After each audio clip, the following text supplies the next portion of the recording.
Well, it's finally here. After more than 2 years, it's time for the part 2 of the S and Z spin tutorial. In this video, I'll cover the vertical S and Z spins, which can clear up to 3 lines. They're certainly more fancy than useful in general, but they can sure help in some tricky downstacking situation. Let's get right into it. The first situation is this. A vertical S-hole with an overhang just above, like this. If you have 3 empty columns next to the overhang, you can simply slide and tuck the piece under without rotating it first. Using the rotation states I've shown in part 1, all you have to do here is to rotate clockwise into state 1 from the initial state. Quite simple, just slide, tuck, and rotate clockwise. Now let's say we only have 2 empty columns, which means that the piece will have to be flipped to fit in the space. The way to do it here will be to counterclockwise into state 3, then rotate clockwise into state 0 to reach the previous situation, and then clockwise again to perform the spin. The important part here really is the clockwise rotation from state 0 to state 1. It sounds simple, but this is a situation where it's pretty common to start wrong and then end up in something like this. And that's embarrassing.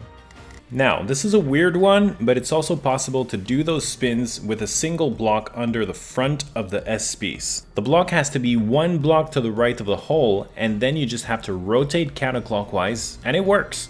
The reason it works is because of the wall kick mechanic in Guideline Tetris. When the piece would rotate into a space where another block is already located, it tries something else out of 5 test options it's going to go through in order. For that rotation, the piece would rotate here if there was no obstacle. Since that's not possible, it tries again 1 block to the right. But that's also not possible.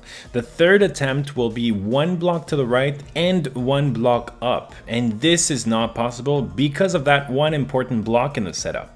The fourth attempt is 2 blocks down, which works and successfully makes the spin. So the role of that little extra block is to invalidate test number 3 to force the 4th test that will put the piece in the spot we want.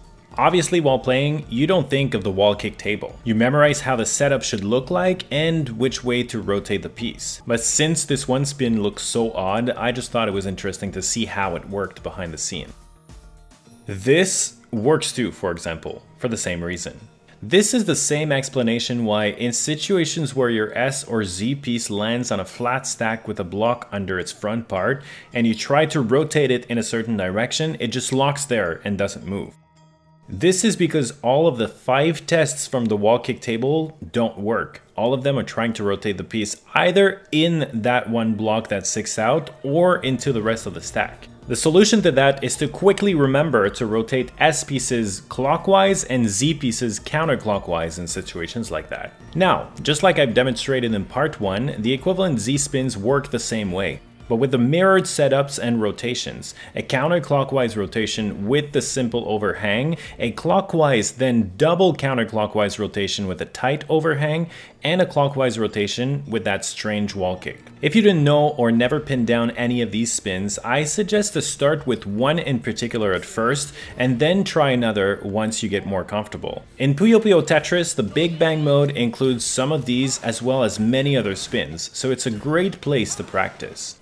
Please let me know if this was useful for you or if you have other tricks or setups to spin those pieces. I also still haven't decided which spin I'm going to cover in my next spin tutorial, so leave your requests in the comments below. As usual, if you liked the content, please hit that like button and consider subscribing. Thanks for watching and see you next time.